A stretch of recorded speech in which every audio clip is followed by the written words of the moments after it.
¿Qué tal, amigos? Un saludo a todos ustedes. Es un gusto mandarles una felicitación por la fiesta de Navidad que acabamos de celebrar. El Centro de Estudios Guadalupanos UPAEP los felicita a todos, deseando que sea una época de unión familiar, una época para compartir con sus seres queridos estas fechas, estas festividades cristianas que estamos conmemorando. El 24, 25 de diciembre, Nochebuena, Navidad, la venida de Jesucristo, de Dios hecho hombre al mundo. Y dentro de unos días estaremos recibiendo al nuevo año 2015. Los saludo recordándoles que estamos en el día sábado 27 de diciembre de 2014. Y si no estoy equivocándome, pues es el último programa del año. El próximo programa de Guadalupe Hoy, la próxima emisión, ya se estará llevando a cabo en el nuevo año 2015. Así que, pues, un honor que me haya tocado cerrar. Espero que con broche, aunque no sea de oro, espero que sea de plata, modestamente, pero espero estar cerrando bien el año en cuanto a emisiones de Guadalupe Hoy. Así que compartan conmigo esta última emisión de 2014. Estamos con ustedes. Este programa está hecho para ustedes, por el Centro de Estudios Guadalupanos de la UPAEP y 5 Radio, con mucho cariño para todos ustedes. También déjenme comentarles que tenemos para ustedes, como todos los sábados, un libro de regalo que rifaremos al final del programa. Para participar en la rifa tienen que llamar al 273-3301 y 02. Repito, 273-3301 y 02. Y nuestra amiga Esmirna Olivares, Esmi, está atendiendo sus llamadas con mucho gusto. Y el libro que vamos a rifar es el de algunas preguntas y respuestas sobre la Virgen de Guadalupe. Algunas preguntas y respuestas sobre la Virgen de Guadalupe, editado por la UPAEP, y es de autoría del arqueólogo Eduardo Merlo Juárez. El arqueólogo Merlo en este libro hace un cuestionario sobre algunos puntos históricos, científicos, culturales sobre la Virgen de Guadalupe. Es como una especie de cuestionario guadalupano, en el que se aclaran para el lector algunas cosas, digamos, sencillas, pero esenciales para el que esté interesado en conocer el fenómeno guadalupano. Cosas como dónde vivía Juan Diego en el tiempo de las apariciones, qué son las informaciones de 1666, por qué el obispo Zumárraga no le creyó inmediatamente y pidió una prueba, por qué la Virgen mandaría flores como prueba, etcétera. Este tipo de preguntas sencillas las contesta el arqueólogo Merlo en este libro suyo, algunas preguntas y respuestas sobre la Virgen de Guadalupe, que rifaremos al final del programa. Quien se lo quiera llevar no tiene más que tomar el teléfono y marcar al 273-3301 o 273-3302. Muy bien, para comenzar nuestro programa les voy a presentar a nuestro invitado, a quien por cierto aprovecho para desearle una feliz Navidad. Nos acompaña Luis Ignacio Batista, a quien ustedes ya han escuchado anteriormente y quien va a acompañarnos hoy. Luis, ¿qué tal? Hola, ¿qué tal, Jesús? Buenas tardes y buenas tardes a todos los que nos escuchan, y especialmente les deseo una feliz Navidad y pues qué oportunidad tan buena de que hoy concluyamos el año con este programa. Les deseamos lo mejor para el 2015. Así esperamos todos que sea. Recuerden que cada quien forja su destino, y lo que el año nos depare no es cuestión de suerte. Lo que nos depare el año 2015 es cuestión de lo que Dios tenga pensado para nosotros. Hágase su voluntad en la tierra como en el cielo, ya sabemos, y de lo que nosotros mismos con nuestras acciones vayamos haciendo. Acuérdense de los famosos propósitos para año nuevo. Bueno, yo quiero pensar que las personas que hacen propósitos para año nuevo los cumplen, o al menos intentan cumplirlos, y no es mal ejercicio el de hacerse propósitos de año nuevo. No es una mala cosa, es una meta que nos estamos poniendo, y bueno, pues a cada quien lo animamos a que se ponga unos objetivos a cumplir en este año que va a empezar, que haya una diferencia entre diciembre de 2014 y diciembre de 2015. Dentro de un año espero que sus propósitos se hayan cumplido o se estén cumpliendo, pero vale la pena hacer un alto y decir, bueno, ¿qué puedo cambiar en mi vida? ¿Qué puedo mejorar? ¿De qué lastres me puedo deshacer? Y pues en fin, ¿qué puedo hacer para tener algo más para mí, para mi familia, en lo material o en lo espiritual? Que sabemos que se pueden hacer objetivos de toda índole. Muy bien, además de comentar sobre la Navidad algunas cosas, queremos recordar también al santo del día. El santo oral nos marca que, entre otros mártires, algunos de ellos de la cristiada, tenemos también a San Juan Evangelista, el llamado por la Biblia el discípulo que Jesús amaba, el que, recordemos, al pie de la cruz, acompañando a Jesús, recibe a María como encomienda de Jesús. Jesús deja a su madre al cuidado del discípulo amado, de San Juan. Por lo tanto, vamos a platicar un poco sobre este apóstol, cuya labor no solo se limitó a cuidar a la madre del Señor, sino que también aparece acompañando a Pedro en algunos episodios de Hechos de los Apóstoles. Y obviamente vamos a recordar también su labor como evangelista, como redactor de parte de la vida de Jesús con un enfoque especial. Entonces, para comenzar y recordemos un poco a San Juan, ¿qué nos puedes decir, Luis? Tú nos ibas a comentar algunas cosas. ¿Qué podemos decir sobre San Juan Evangelista? Sí, así es. Bueno, antes, si me permites hacer un paréntesis, ahora que decías acerca de los propósitos. Claro. Por ahí leía un artículo donde, un poco en forma irónica, el autor decía que año con año los propósitos que por tradición nunca se llegan a cumplir, esos propósitos de Año Nuevo. Y yo pensaba que en muchos casos parte de la frustración que hoy vivimos como sociedad es precisamente no alcanzar nuestras metas, no alcanzar lo que nos proponemos. Digo, no todos, seguro hay mucha gente que sí lo logra. Pero si me permiten, también dentro de las cosas que leí estos últimos días, estaba acerca de cómo llegar a ser constante en esos propósitos. Y recuerdo que cuando yo estaba en secundaria, yo estuve en un colegio católico un tiempo, y siempre se nos recomendaba tener como un guía, lo que siempre se ha dicho, el director espiritual, ¿no? Alguien que vaya como acompañándote, como pensemos en la cuestión del bautismo, el padrino tendría que ser también como un acompañante que nos va ayudando y guiando en nuestra formación cristiana. Bueno, creo que también sería muy interesante que renováramos eso para poder dar cumplimiento a esos propósitos. En concreto, que pues sí, elegir a un director espiritual, alguien que como que nos vaya apoyando en nuestras metas, y además tener incluso calendarizada una fecha, ya sea quincenal o ya sea mensualmente, para revisar esos propósitos que nos hemos hecho, si realmente los estamos cumpliendo o no. Bueno, esa es una breve recomendación que ahorita que comentaba se me vino a la mente. Claro. Bueno, San Juan Evangelista, el día de hoy es la fiesta que conmemoramos en el Santoral. San Juan, bueno, pues él tuvo la inmensa dicha de ser el discípulo más amado de Jesús, como hace un momento nos recordabas. Él nació en Galilea y fue hijo de Zebedeo y hermano de Santiago el menor.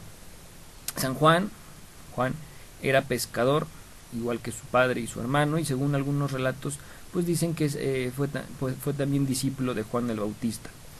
La primera vez que San Juan conoció a Jesucristo estaba con su hermano Santiago y con sus amigos Simón y Andrés, remendando las redes a la orilla del lago, y en ese momento pasa Jesús, pasa el Señor, y les dice: vengan conmigo y los haré pescadores de hombres, pescadores de almas. Ante este mensaje, pues estos discípulos dejaron redes, dejaron a su padre y siguieron a Cristo. Como tú nos decías hace un momento, Jesús, Juan era el discípulo amado. Él fue un evangelista que junto con Pedro y Santiago formaron el grupo de los, digamos, predilectos de Jesús, quienes iban a todas partes. Ellos presenciaron los milagros, estuvieron presentes en la transfiguración, incluso presenciaron la misma resurrección de la hija de Jairo. Los tres, con Juan al frente por ser el discípulo amado, presenciaron la agonía de Cristo en el huerto de los olivos, y junto con Pedro se encargó de preparar la última cena. Bueno, pues Jesús a Juan y a su hermano Santiago les puso el nombre de hijos del trueno, ese sobrenombre que, si no mal recuerdo, en arameo se dice Boanerges, ¿no? Los hijos del trueno, debido pues a que tenían un carácter bastante impetuoso. Él, sin duda, San Pedro estaría incluido también en este espacio, porque como leemos en los evangelios se ve que también era de un temperamento bastante vehemente, bastante impetuoso. Y en fin, estos dos hermanos se volvieron humildes y amables. Se les quitó, digamos, el título de hijos del trueno después de recibir el Espíritu Santo. Juan en la última cena tuvo el honor de recostar su cabeza sobre el pecho de Cristo y fue el único de los apóstoles que estuvo presente en el Calvario. Y aquí viene una cosa muy interesante que se relaciona con la temática general o principal de este programa, que es la devoción, de fomentar la devoción a la Virgen María. Y es que Cristo, precisamente a San Juan, le encomendó que se encargara de cuidar a María, su madre, como si fuera la suya propia, diciéndole: he ahí a tu madre. Y aquí es una cosa que a mí me gusta mucho, vernos reflejados cada uno de nosotros en la figura de San Juan, porque que él, después de haberle dicho eso a él, le dice a María: he ahí a tu hijo, ¿no? Cierto. Entonces es muy interesante vernos como reflejados en la figura de San Juan como hijos verdaderos de María y ella como verdadera madre nuestra, ¿no? Es una cosa muy interesante. Muy bien, en un momento vamos a continuar con este tema que está bastante bonito, interesante, inspirador. Tenemos que irnos a nuestro primer corte. Recuerden que estamos rifando el libro del arqueólogo Merlo, algunas preguntas y respuestas sobre la Virgen de Guadalupe. Y en el 273-3301 y 02, Esmi espera sus llamadas. Regresamos en un momento. Amigos, estamos de regreso en su programa Guadalupe Hoy, en el último programa de Guadalupe Hoy en el año 2014. Hoy 27 de diciembre de 2014 estamos cerrando nuestra programación de este año y el próximo sábado estaremos ya transmitiendo el primer programa de 2015. No sé si me toca estar con ustedes, probablemente no, probablemente esté alguno de nuestros compañeros, Gerardo Valle o Toño Bravo, pero ya saben que siempre estamos con mucho gusto a sus órdenes, atendiendo sus preguntas, agradeciendo sus llamadas y rifándoles al final del programa un libro, que en este caso es algunas preguntas y respuestas sobre la Virgen de Guadalupe. Repito, algunas preguntas y respuestas sobre la Virgen de Guadalupe, de el arqueólogo Eduardo Merlo, que como les digo es un cuestionario sobre diferentes aspectos de la Virgen de Guadalupe, aspectos históricos, sociales, culturales, científicos y hasta lingüísticos, sobre el náhuatl, cosas así.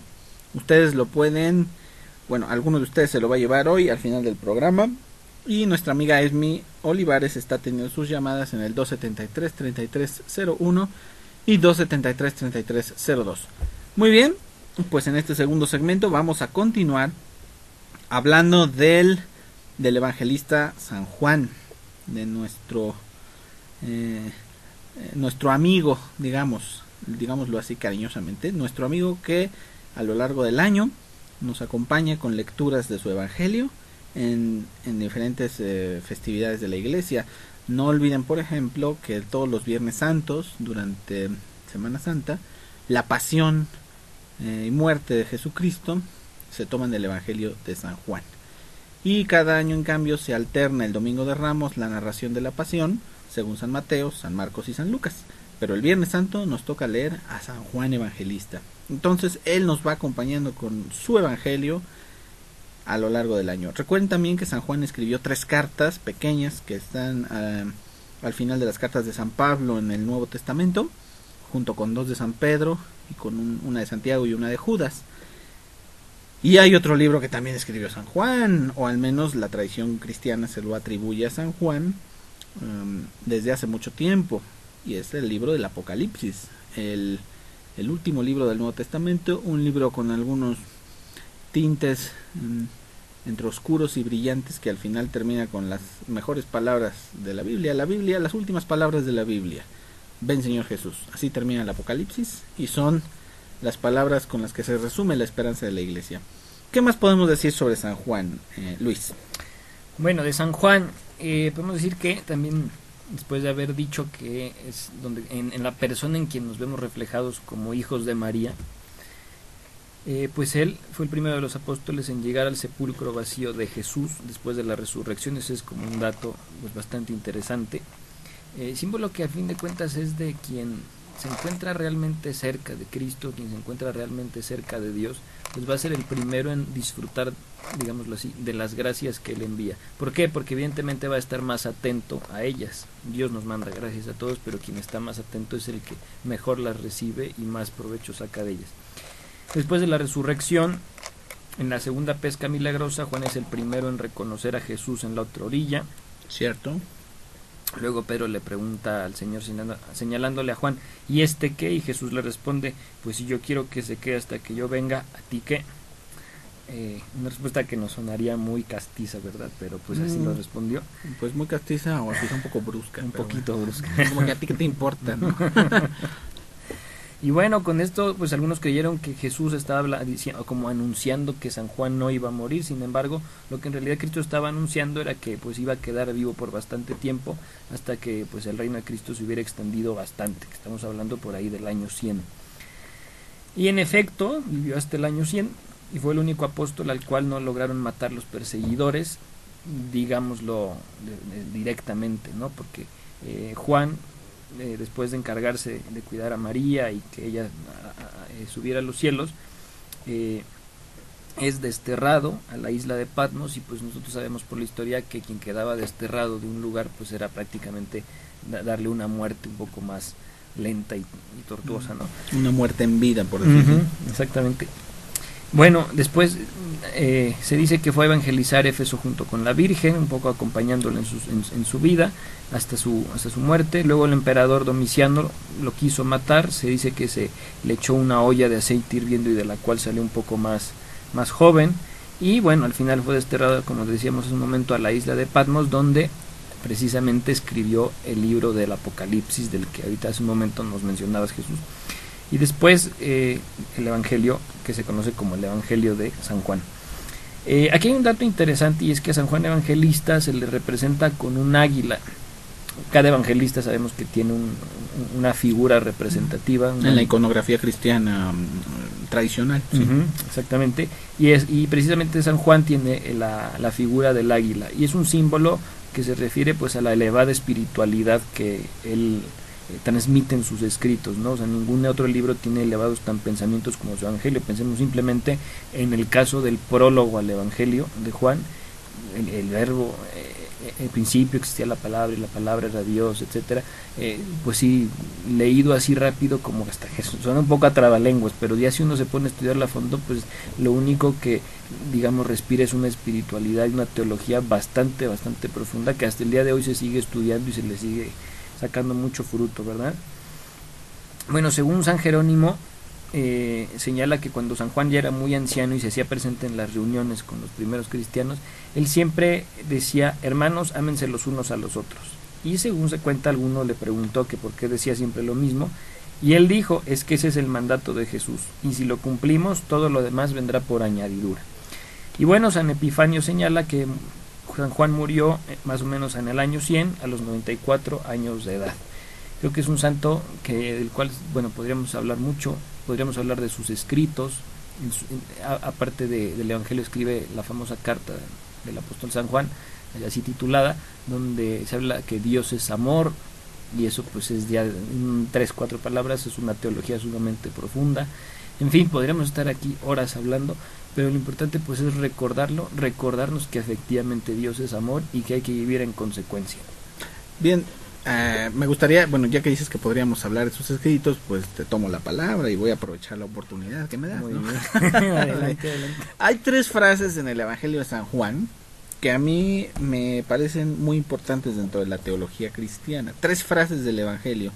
La verdad, hay una que se me escapa cuál es el número, pero la otra es de Juan 1:1. Tú lo mencionaste, en el principio era el verbo, y el verbo estaba con Dios, y el verbo era Dios.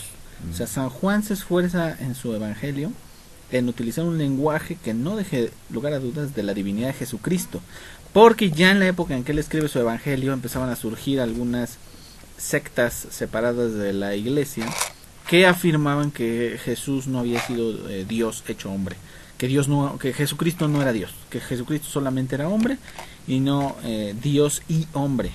Y entonces por eso San Juan nos habla de la divinidad de Jesucristo. El verbo era Dios.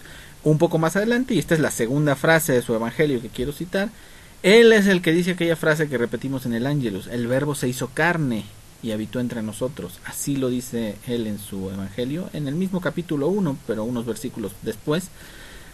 Primero dice que el verbo estaba con Dios, que el verbo era Dios, y que este verbo se hizo carne y habitó entre nosotros. Nos tenemos que ir a un corte, amigos, pero la tercera frase no se la pierdan porque regresando la voy a mencionar.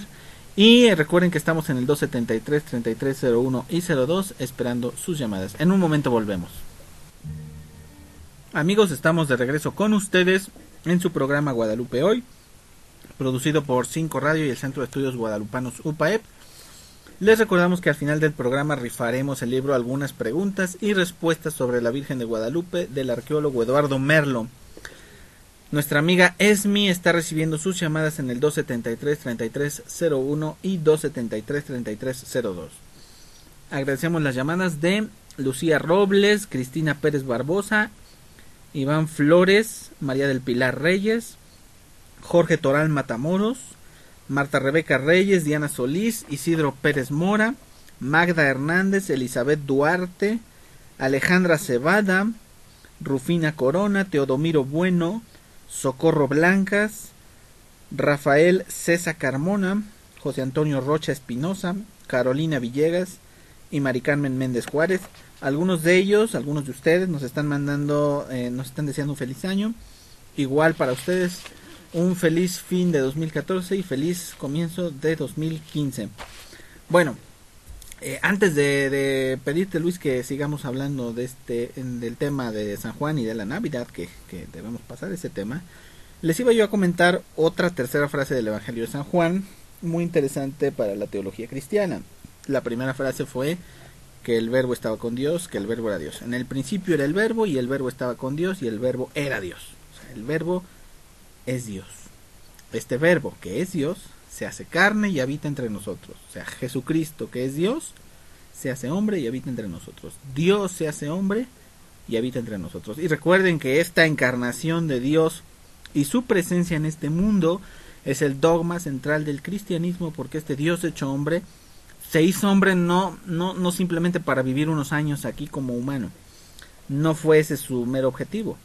Dios se hace hombre para, como hombre, redimirnos en la cruz y posteriormente dejarnos, después de su resurrección y ascensión al cielo, a una iglesia que se iba a encargar de llevar este mensaje de salvación. Ese es el dogma central del cristianismo, ¿eh? La tercera frase del Evangelio de San Juan es en el capítulo 8, versículo 32 de San Juan. Conoceréis la verdad y la verdad os hará libres. Esta frase es tan poderosa que incluso la han tomado un poco mañosamente algunos ateos, conformes en que efectivamente la verdad lo hace libre a uno, porque la verdad lo hace conocer a uno dónde está, qué posibilidades tiene, en qué mundo se encuentra, qué puede creer o qué no sobre una persona, sobre el mundo, sobre la naturaleza, sobre todo, la verdad en abstracto. Y por eso la verdad nos hace libres. La mentira, esclavos. La mentira nos tiene sujetos a equivocaciones. Y eso, en esta teología, eso es ser esclavo, vivir en la mentira. Por eso conoceréis la verdad y la verdad os hará libres. Es una frase muy poderosa y está en el Evangelio de San Juan. Así que pues gracias San Juan por esta frase y por muchas otras que podríamos recordar. ¿Qué más podemos decir, estimado Luis? Bueno, ahorita que decías esto de la verdad os hará libres, y que es verdad, mañosamente a gente que no cree en Dios lo ha tomado, me viene mucho, ya lo he dicho en alguna otra ocasión, lo que decía Santo Tomás de Aquino, de que toda verdad, venga de quien venga, es por inspiración del Espíritu Santo, ¿no? O sea que sin quererlo, esa gente que también toma estas frases del Evangelio están siendo portadores del mensaje del Espíritu Santo, porque ya lo dice la Biblia, nadie dice Señor, Señor si no es por obra del Espíritu Santo. Y aparte de esto, también un poco viendo la primera frase que mencionaba sobre en el principio existía la palabra, en griego esta frase es más o menos así como enargeten ho logos, el logos, ¿no? Es la palabra, ese verbo. Y curiosamente Juan escribe a griegos, el Evangelio se escribe en griego. Entonces claro, estamos hablando de que la época en la que lo escribe es una época en la que estamos hablando del periodo helenístico, donde el pensamiento llegó a su mayor culmen en filosofía. Entonces, ¿en qué consistió ese culmen? En que el logos griego se refería a esa a la razón ordenadora de todo el universo, ¿no? Y se traducía como el logos, un logos ahí, digamos, no le mencionaban Dios, sino lo mencionaban como una mente ordenadora. Entonces cuando San Juan, habla del logos, está hablando para los griegos para que comprendan que Cristo es ese logos, que después se hace carne, se encarna, ¿no? Entonces, por eso el mensaje cayó como anillo al dedo, porque ya el pensamiento estaba apto para recibir a Jesucristo en toda la extensión de la palabra, ¿no? Hay que prevenir a nuestros queridos radioescuchas por si algún día llega a sus manos una versión un poco adulterada de la Biblia que se llama Traducción al Nuevo Mundo de las Santas Escrituras, que esta traducción dice que en el principio era la palabra estaba con Dios, y lo dice, y la palabra era un Dios, y pone Dios con minúsculas, como para disminuir este mensaje cristológico de Juan sobre la divinidad de Jesucristo. No, el verbo era Dios, no un diosecito o una potencia divina o una expresión de Dios. No, el verbo era Dios. Jesucristo es Dios hecho hombre. Ese es el mensaje de San Juan, que no se puede cambiar con amañar las traducciones. Entonces mucho cuidado con algunas versiones bíblicas corruptas.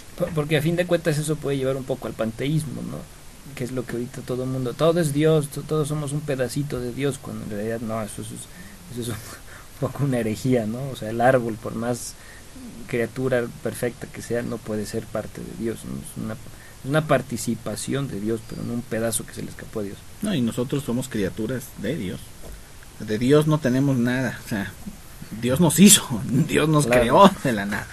En fin, podríamos, como decías Luis, hablar mucho sobre San Juan. Recordemos también, bueno, y muy relacionado, hay una frase del Apocalipsis precisamente, en la que dice Dios a través de este texto: yo soy el alfa y el omega. También una de esas frases así poderosas de la expresión sobre Dios, de la grandeza de Dios expresada a través de la pluma de San Juan.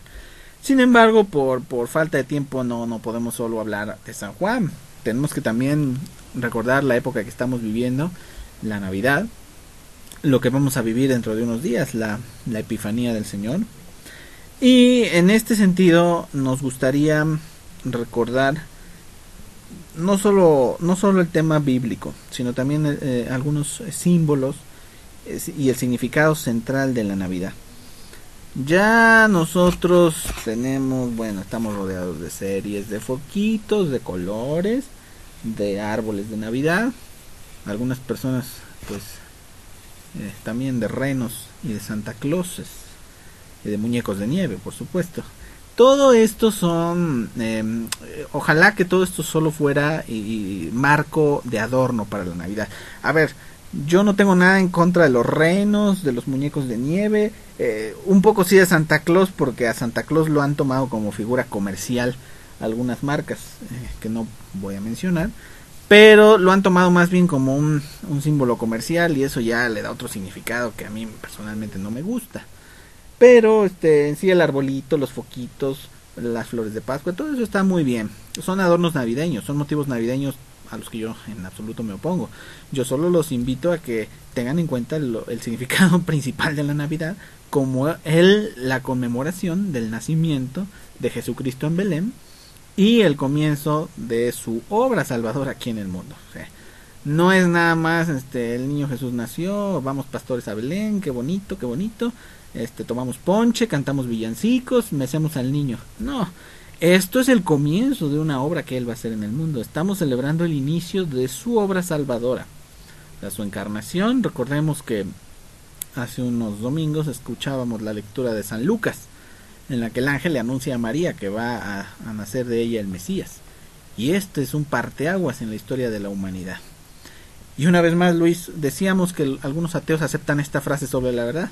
No, y también aceptan otras cosas. ¿A poco creen que a los ateos no les gusta tener vacaciones en esta época?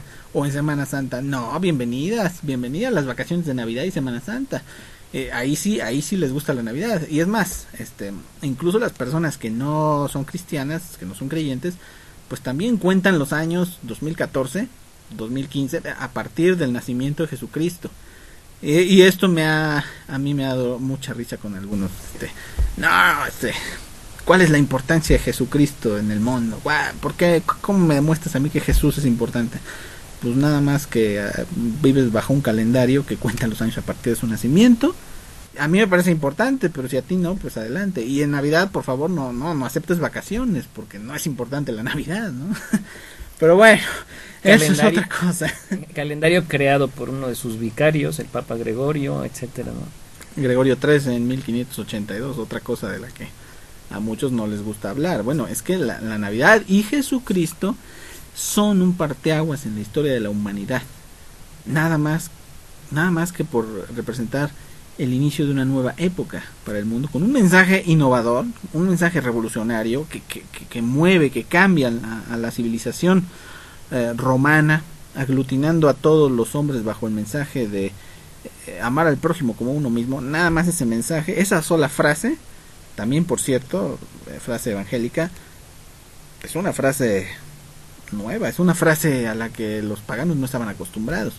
Amar al prójimo para ellos no significaba nada. ¿Qué es eso de amar al prójimo? ¿Por qué? ¿Y quién es el prójimo? Jesús se encarga de explicarnos que el prójimo es todo ser humano y que debemos amarlo como a nosotros mismos, y así da pautas para la transformación de la sociedad. Por supuesto, hay una gran diferencia entre una nación cristiana y una nación no cristiana, en el comportamiento de sus habitantes, en la integración de sus familias y en lo que se valora en una sociedad y en otra. Sí, efectivamente, esto es una cosa muy muy importante. Y yo quisiera referirme un poco a lo que tú justamente por estas fechas del año pasado comentabas. Me acuerdo mucho porque también es una cosa que traigo me viene mucho a la mente, y es la cuestión histórica. Hay que ser muy muy muy constantes a la hora de referirnos a la historia, porque es la mejor manera de entender nuestro presente, ¿no? Hace poquito estaba yo leyendo una cosa que sí me causó cierta polémica, pero que al mismo tiempo pues beneficia al misterio cristiano, ¿no? Yo en muchas ocasiones he hablado sobre cómo, y lo hemos hablado también aquí, cómo los cristianos al llegar a evangelizar algún lugar toman un poco las tradiciones de ese lugar y las van transformando para poder presentar mejor el Evangelio de Cristo, ¿no? Pensemos en el mismo caso de la Navidad, cuando se celebraba el Sol Invictus, ya lo hablamos en alguna ocasión. El mismo hecho de la Virgen de Guadalupe, que cuando se aparece con rasgos propios de los nativos de la zona. ¿Para qué? Pues para facilitarles la comprensión del Evangelio. Y apenas leí una cosa donde decía, es que eran unos cristianos que no recuerdo el libro, acaba de publicarse en Londres, donde decían, eso está mal, es una equivocación, porque incluso antes de que surgieran estas tradiciones, la iglesia cuando llega y evangeliza pone las fechas, pero antes de la tradición pagana, como un poco contrarrestando lo que se venía diciendo. Sin embargo, al final lo acaba beneficiando. Pero independientemente de eso, a lo que voy es, fijémonos siempre en las cuestiones históricas para comprender las razones de lo que vivimos, porque en ese sentido, por congruencia, una persona que no cree no tendría que estar festejando estas fiestas, no tendría que estar teniendo o aceptando la prima vacacional en la famosa Semana Santa o incluso los días de descanso. En fin, hay muchas cosas. No, pues no podría decir en inglés Merry Christmas, por ejemplo, que ahorita se está cambiando a Happy Holidays y ni así se escapan, ni así se escapan, porque recuerden que Holiday es santo, día santo, Holy. O sea, no se pueden escapar por más que lo intenten. La civilización cristiana pues lleva siglos existiendo antes que ellos, para que se puedan zafar de ella. A ella pertenecen, aunque no les guste. Claro, y a mí una cosa muy interesante siempre es la terminología y el simbolismo, que no aparecen los simbolismos nada más porque sí, sino que traen de fondo siempre un estudio y un análisis muy profundo que no en cualquier lado se encuentra, y ni siquiera en cualquier religión. O sea, está muy bien fundamentado. La cuestión es que pues hay que esforzarse, ¿no? Hay que meterle un poquito también de esfuerzo y de cerebro como para entender y comprender bien las cosas, que esto al final es lo que dice Cristo: quien de los esforzados es el reino de los cielos. Quien no se esfuerza por conseguir las cosas, por buscarle un sentido a su vida, pues anda perdido. Sí, no, y recordar siempre que una cosa es los orígenes y por qué se tomó el 25 de diciembre, qué celebraban los romanos en esa época, y otra muy diferente es qué significado tiene para nosotros actualmente la Navidad. No creo que ningún católico ni cristiano del mundo celebre nada como el sol invicto. O sea, celebramos el nacimiento de Jesucristo, ¿sale? Bueno, amigos, nos vamos a nuestro último corte. Regresamos para nuestro último segmento en unos minutos. Regresamos. Amigos, ¿qué tal? Ya estamos de regreso con ustedes en su programa Guadalupe Hoy. Estamos a punto de terminar el programa, entonces vamos a vamos a agradecer las felicitaciones de los que nos han llamado. Bueno, y a desearles un feliz año a todos ustedes.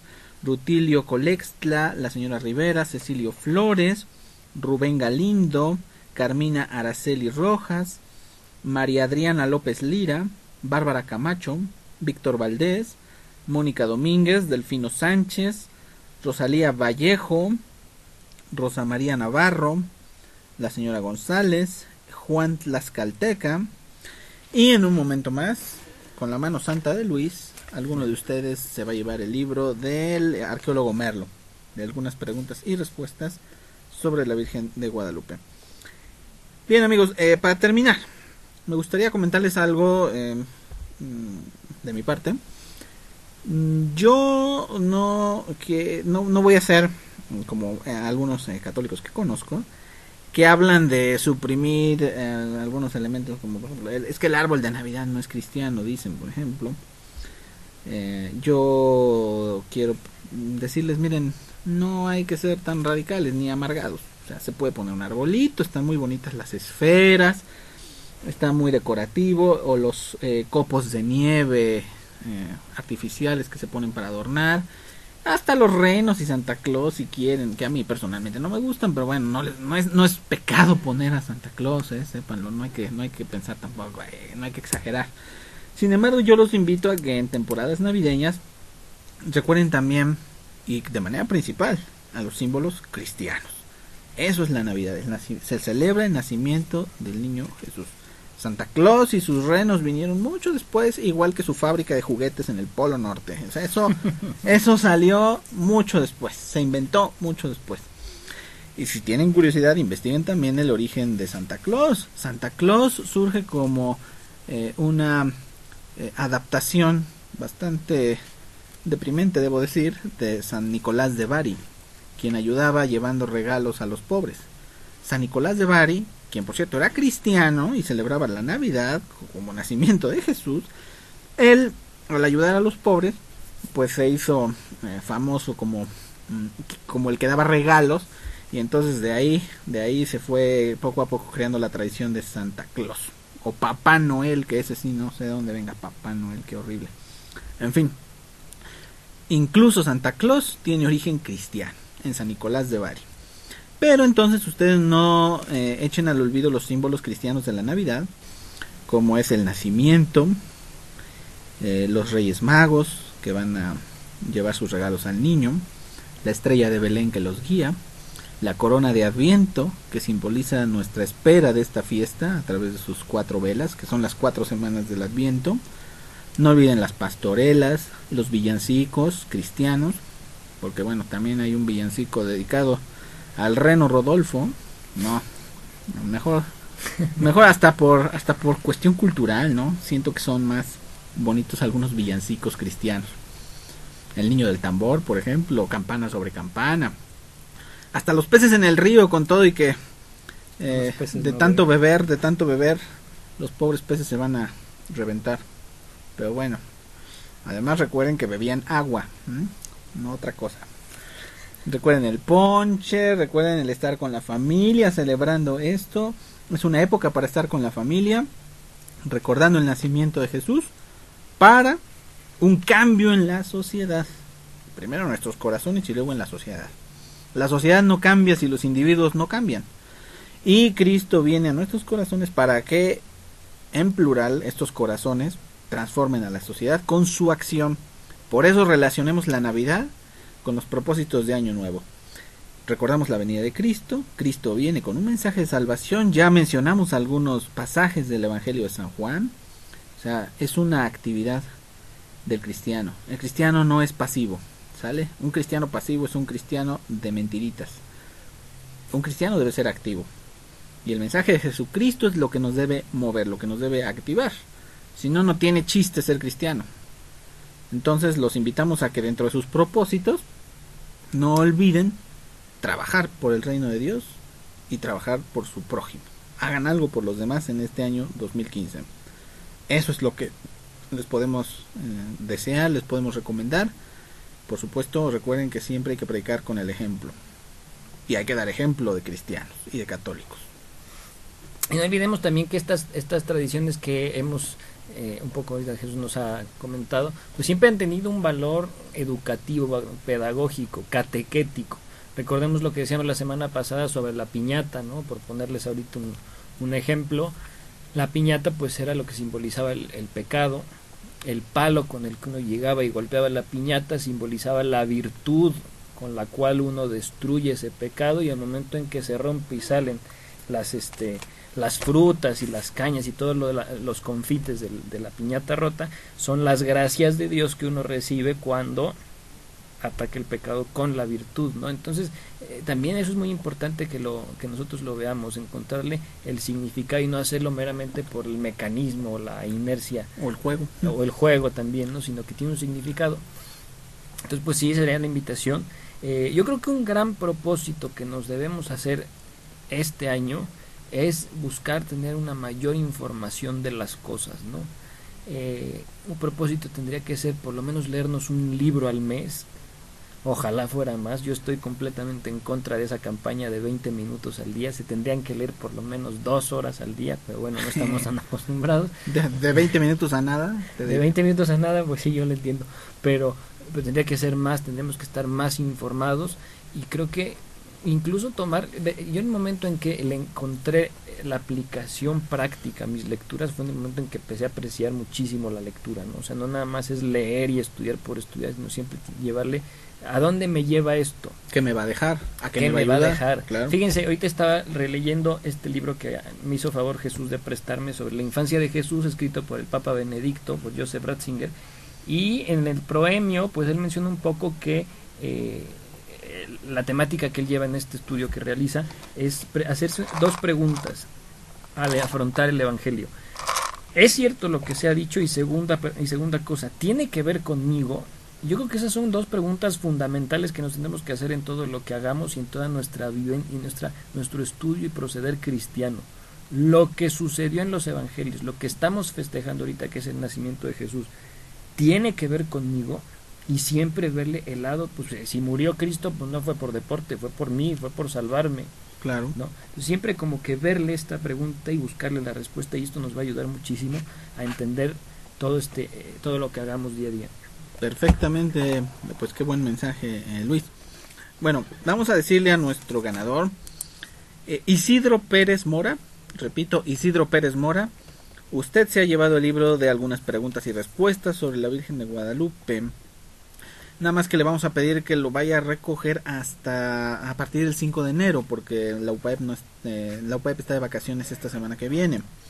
A partir del 5 de enero en la 9 Poniente 1517, repito, 9 Poniente 1517, en horario de oficina, es decir, de 8 de la mañana a 8 de la noche, usted puede ir a recoger su libro. Y pues amigos, les deseamos pues un feliz fin de año. Todavía recuerden que no termina el año, todavía quedan algunos días para el 2014, entre otras cosas nos queda la cena familiar acostumbrada el día 31. Bueno, pues disfrútenla, estén con su familia, les deseamos un feliz inicio de año 2015. Nos despedimos agradeciendo a 5 Radio El Espacio, a Esmi Olivares en los teléfonos, a Oscar Beltrán en los controles, a Luis Ignacio Batista por sus comentarios, por su acompañamiento. Y pues amigos, a todos ustedes les mandamos un gran abrazo. Nos estamos viendo, o más bien escuchando, dentro de 8 días, Dios mediante. Feliz año 2015. Hasta luego.